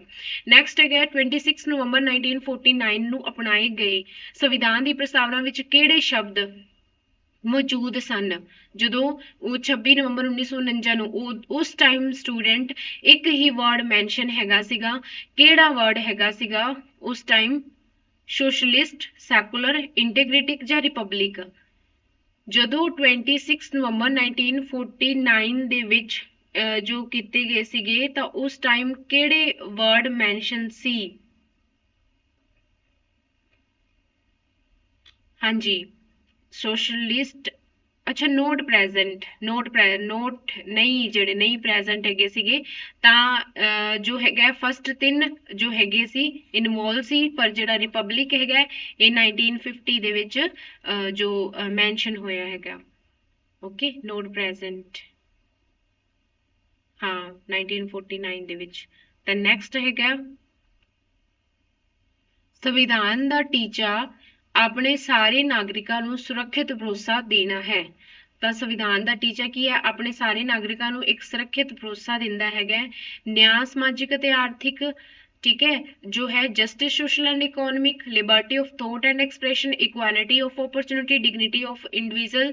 ਤਾਂ ਇਹ ਕਿਹੜੇ ਹੈਗੇ? ਆਲ ਆਫ ਥੀਸ, ਸਾਰੇ ਹੀ ਸਹੀ ਹੈ। ਜਸਟਿਸ ਕਿਹੜੇ ਕਿਹੜੇ ਪ੍ਰੋਵਾਈਡ ਕਰਦਾ ਹੈ, ਲਿਬਰਟੀ ਕਿਹੜੀ ਹੈਗੀ, ਇਕੁਐਲਿਟੀ ਕਿਹੜੀ ਹੈ, ਸਾਰੇ ਸਾਨੂੰ ਮੈਂਸ਼ਨ ਹੈਗੇ ਆ। ਸੰਵਿਧਾਨ ਵਿੱਚ ਦਿੱਤੀ ਜੋ ਪ੍ਰੈਂਬਲ ਹੈ ਅਦਾਲਤਾਂ ਵਿੱਚ ਲਾਗੂ ਨਹੀਂ ਹੈ, ਸਹੀ ਹੈ, ਅਦਾਲਤਾਂ ਵਿੱਚ ਲਾਗੂ ਨਹੀਂ ਹੈਗਾ। ਮਹੱਤਵਪੂਰਨ ਹੈ ਤੇ ਉਪਯੋਗਤਾ ਹੈ, ਸ਼ਾਸਨ ਦੇ ਪਾਪਾਂ ਦਾ ਵਰਣਨ ਕਰਦਾ ਹੈ, ਸਾਡੇ ਸੰਵਿਧਾਨ ਕਾਨੂੰਨ ਨੂੰ ਨਿਆਇਕ ਅਰਥ ਦੇਣ ਵਿੱਚ ਮਦਦ ਕਰਦਾ ਹੈ। ਤਾਂ ਇਹਦੇ ਸਾਰੇ ਹੀ ਕੁਐਸਚਨ ਰਾਈਟ, ਜੋ ਆਪਸ਼ਨਸ ਰਾਈਟ ਨੇ 1 2 3 4, ਠੀਕ ਹੈ ਜੀ।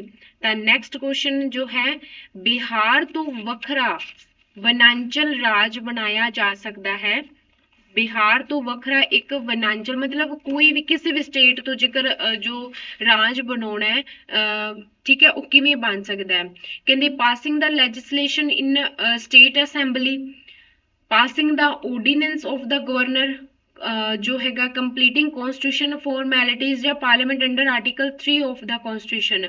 ਤਾਂ parliament under article 3 of the constitution, article 3 ਦੇ ਅਕੋਰਡਿੰਗ ਜਿਹੜਾ ਹੈਗਾ ਜੋ ਹੈਗਾ ਬਿਹਾਰ ਤੋਂ ਵੱਖਰਾ ਉਹਨਾਂ ਨੇ ਕਿਹਾ, ਜਿਵੇਂ ਪੰਜਾਬ ਤੋਂ ਵੱਖਰੀ ਕੋਈ ਪੰਜਾਬ ਦੇ ਵਿੱਚ ਹੋਏ ਪਰ ਉਹਦੇ ਤੋਂ ਵੱਖਰਾ ਕੋਈ ਸਟੇਟ ਬਣਾਉਣਾ ਹੈ, ਠੀਕ ਹੈ, ਉਵੇਂ ਜੋ ਉਹ ਕਿਹੜੇ ਆਰਟੀਕਲ ਦੇ ਥਰੂ ਬਣ ਸਕਦਾ? ਉਹ ਆਰਟੀਕਲ 3 ਦੇ ਥਰੂ ਬਣ ਸਕਦਾ। ਤਾਂ ਨੈਕਸਟ ਹੈਗਾ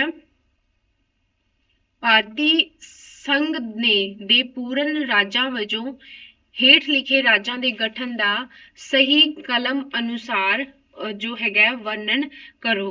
ਤਾਂ ਸਿੱਕਿਮ, ਅਰੁਣਾਚਲ ਪ੍ਰਦੇਸ਼, ਨਾਗਾਲੈਂਡ, ਹਰਿਆਣਾ।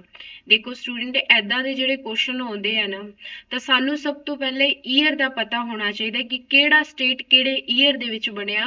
1956 ਦੇ ਜੋ ਸਟਾਰਟਿੰਗ ਹੋ ਗਈ ਸੀਗੀ, ਤਾਂ ਜੋ ਭਾਸ਼ਾ ਦੇ ਆਧਾਰ ਤੇ ਬਣੇ, ਦਾ ਸਟੇਟ ਰਿਕੋਗਨਾਈਜੇਸ਼ਨ ਐਕਟ ਦੇ ਥਰੂ ਬਣੇ ਸੀਗੇ, ਤਾਂ ਉਹਦੇ ਥਰੂ ਅਸੀਂ ਕਲਿੱਕ ਕਰ ਸਕਦੇ ਹਾਂ, ਨਹੀਂ ਤਾਂ ਐਵੇਂ ਸਾਨੂੰ ਸਮਝ ਨਹੀਂ ਆਉਣੀ ਹੈਗੀ। ਤਾਂ ਅਸੀਂ ਸਭ ਤੋਂ ਪਹਿਲੇ ਚਲਦੇ, ਹੁਣ ਦੇਖੋ ਇਹ ਆਪਾਂ ਪਹਿਲੇ ਲਿਖ ਲਈਏ ਹਨਾ, ਸਿੱਕਿਮ, ਅਰੁਣਾਚਲ ਪ੍ਰਦੇਸ਼, ਨਾਗਾਲੈਂਡ, ਹਰਿਆਣਾ। ਸਾਨੂੰ ਫਿਰ ਈਜ਼ੀ ਕਲਿੱਕ ਹੋ ਜਾਏਗਾ ਨਾ। ਸਿੱਕਿਮ ਜੋ ਹੈ ਸਟੂਡੈਂਟ ਉਹ 1975 ਦੇ ਵਿੱਚ ਬਣਿਆ, ਅਰੁਣਾਚਲ ਪ੍ਰਦੇਸ਼ 1987 ਦੇ ਵਿੱਚ ਬਣਿਆ, ਔਰ ਨਾਗਾਲੈਂਡ ਜੋ ਹੈ 1963 ਦੇ ਵਿੱਚ ਬਣਿਆ, ਹਰਿਆਣਾ 1966 ਦੇ ਵਿੱਚ ਬਣਿਆ। ਹੁਣ ਆਪੇ ਕਲੀਅਰ ਕਰ ਲਓ, ਉਹਨਾਂ ਨੇ ਜੋ ਸੀਰੀਅਲ ਵਾਈਜ਼ ਪੁੱਛੇ ਹੈਗੇ ਆ। ਤਾਂ ਦੇਖੋ ਸਟੂਡੈਂਟ ਹੁਣ ਸਿੱਕਿਮ ਹੈਗਾ ਉਹ 1975 ਦੇ ਵਿੱਚ, ਦੇਖੋ ਸਭ ਤੋਂ ਛੋਟੇ ਇਹ ਤਾਂ ਆਪਸ਼ਨ ਹੋ ਹੀ ਨਹੀਂ ਸਕਦੀ। ਨਾਗਾਲੈਂਡ ਹੈ 1963 ਤੇ, ਮਤਲਬ ਸਭ ਤੋਂ ਜੋ ਮਤਲਬ ਪਹਿਲੇ ਈਅਰ ਬਣਿਆ ਸੀਗਾ, ਠੀਕ ਹੈ। ਫਿਰ 1966 ਦੇ ਵਿੱਚ ਬਣਿਆ। ਸਿੱਕਿਮ ਜਿਹੜਾ ਹੈਗਾ 1975 ਦੇ ਵਿੱਚ। ਮੈਨੂੰ ਇਹ ਆਪਸ਼ਨ ਰਾਈਟ ਲੱਗ ਰਹੀ ਹੈ। ਹੁਣ ਦੇਖੋ ਇੱਥੇ ਜੋ ਸਿੱਕਿਮ ਹੈ ਨਹੀਂ ਆ ਸਕਦੀ, ਆਪਸ਼ਨ ਤਾਂ ਬਿਲਕੁਲ ਹੀ ਨਹੀਂ ਆ ਸਕਦੀ। ਨਾਗਾਲੈਂਡ ਇਹ ਵਾਲੀ ਪੜ੍ਹਦੇ ਹਾਂ ਅਸੀਂ ਦੁਬਾਰਾ, ਜੋ ਨਾਗਾਲੈਂਡ ਹੈ 1963, ਅਰੁਣਾਚਲ ਪ੍ਰਦੇਸ਼ 1973। ਦੇਖੋ ਨਾਗਾਲੈਂਡ ਤੋਂ ਬਾਅਦ ਜੋ ਹਰਿਆਣਾ ਹੋਣਾ ਚਾਹੀਦਾ, ਤਾਂ ਇਹ ਆਪਸ਼ਨ ਵੀ ਨਹੀਂ ਹੈਗੀਆਂ। ਤਾਂ ਰਾਈਟ ਆਪਸ਼ਨ ਕਿਹੜੀ ਹੈਗੀ ਹੈ? ਬੀ ਰਾਈਟ ਆਪਸ਼ਨ ਹੈਗੀ ਹੈ। ਨੈਕਸਟ ਚੱਲਦੇ ਆ ਸਟੂਡੈਂਟ, ਛੱਤੀਸਗੜ੍ਹ ਰਾਜ ਜਿਹੜਾ ਹੈਗਾ ਕਦੋਂ ਬਣਿਆ? ਛੱਤੀਸਗੜ੍ਹ ਰਾਜ 1 ਨਵੰਬਰ 2000 ਨੂੰ ਬਣਿਆ। ਹੁਣ ਜਲਦੀ ਕਰਦੇ ਆ ਕੁਐਸਚਨ ਸਟੂਡੈਂਟ, ਕਿਉਂਕਿ ਕਾਫੀ ਟਾਈਮ ਹੋ ਚੁੱਕਿਆ ਹੈ। ਤਾਂ 1 ਨਵੰਬਰ 2000 ਨੂੰ ਛੱਤੀਸਗੜ੍ਹ ਜੋ ਸਟੇਟ ਬਣਿਆ ਹੈਗਾ ਜੋ ਹੈਗਾ ਤਾਂ ਇਹ ਸਟੇਟ ਨੂੰ ਨਾ ਮਹਾਤਾਰੀ ਵੀ ਬੋਲ ਦਿੰਦੇ ਆ, ਮਹਾਤਾਰੀ ਸਟੇਟ। ਠੀਕ ਹੈ, ਇੱਕ ਮਾਂ ਵਰਡ ਵੀ ਜਿਹੜਾ ਹੈਗਾ ਜੋ ਛੱਤੀਸਗੜ੍ਹ ਲਈ ਦਿੱਤਾ ਗਿਆ ਹੈਗਾ। ਤਾਂ ਨੈਕਸਟ ਕੁਐਸਚਨ ਹੈਗਾ ਉੱਤਰਾਖੰਡ ਰਾਜ ਜੋ ਹੈਗਾ ਕਦੋਂ ਬਣਾਇਆ ਗਿਆ? ਸਾਲ 99 ਜੋ ਹੈ 2000 2001 ਜਾਂ 2002। ਤਾਂ 2000 ਦੇ ਵਿੱਚ 1 ਨਵੰਬਰ 2000 ਦੇ ਵਿੱਚ ਬਣਿਆ ਗਿਆ। ਹੁਣ ਇਹਦੇ ਲਈ ਮੈਂ ਇੰਪੋਰਟੈਂਟ ਪੁਆਇੰਟ ਤੁਹਾਨੂੰ ਉੱਤਰਾਖੰਡ ਲਈ ਦੱਸ ਦਿੰਨੀ ਆ। ਇਹ ਸਟੂਡੈਂਟ 2000 ਵਿੱਚ ਬਣਿਆ, 2000 ਤੋਂ 2006 ਤੱਕ ਇਹਨੂੰ ਉੱਤਰਾਂਚਲ ਨਾਮ ਦਿੱਤਾ ਗਿਆ। ਕਿਹੜਾ ਨਾਮ ਦਿੱਤਾ ਗਿਆ? ਉੱਤਰਾਂਚਲ ਨਾਮ ਦਿੱਤਾ ਗਿਆ। ਔਰ ਜੋ ਉੱਤਰਾਖੰਡ ਹੈ 27th ਜੋ ਹੈ ਸਟੇਟ ਬਣਿਆ ਹੈ, 27th ਸਟੇਟ ਬਣਿਆ ਹੈ। ਤਾਂ ਨੈਕਸਟ ਜੋ ਹੈ ਇਹਨੂੰ ਹੁਣ ਅਸੀਂ ਅਸੈਂਡਿੰਗ ਆਰਡਰ ਦੇ ਵਿੱਚ ਲਗਾਉਣਾ ਹੈ। ਠੀਕ ਹੈ, ਤਾਂ ਸਭ ਤੋਂ ਪਹਿਲੇ ਉਵੇਂ ਹੀ ਅਸੀਂ ਲਗਾ ਲੈਂਦੇ ਆ। ਤਾਂ ਨਾਗਾਲੈਂਡ, ਮੇਘਾਲਿਆ, सिक्किम और अरुणाचल प्रदेश। ठीक है, और नागालैंड कदों बनया हैगा स्टूडेंट? 1963 ਦੇ ਵਿੱਚ, ਮੇਘਾਲਿਆ 1972 ਦੇ ਵਿੱਚ, ਸਿੱਕਿਮ 1975 ਦੇ ਵਿੱਚ ਔਰ ਅਰੁਣਾਚਲ ਪ੍ਰਦੇਸ਼ 1987 ਦੇ ਵਿੱਚ। ਹੁਣ ਵੈਸੇ ਆ ਇਤੋਂ ਫਸਟ ਆਪਸ਼ਨ ਦੇ ਮੈਂ ਚੱਕੇ ਹੈਗੇ ਆ ਤਾਂ ਇਹ ਹੋ ਗਏ ਅਸੈਂਡਿੰਗ ਆਰਡਰ ਦੇ ਵਿੱਚ, ਤਾਂ ਇਹਦਾ ਇਹ ਆਪਸ਼ਨ ਹੀ ਰਾਈਟ ਹੈਗਾ।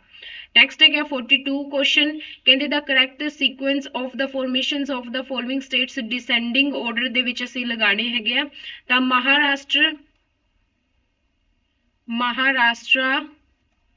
ਠੀਕ ਹੈ, ਰਾਜਸਥਾਨ, ਹਰਿਆਣਾ ਕਦੋਂ ਬਣਿਆ? 1966 और राजस्थान 1956। ठीक है, और महाराष्ट्र 1960। देखो स्टूडेंट हुण असी डिसेंडिंग ऑर्डर दे विच लगाने हैगे आ। तां हरियाणा जो है ओह जिहड़ा हैगा 1966 है, महाराष्ट्र 1960 है। ठीक है, और राजस्थान 1956 है। तो नहीं हो सकता।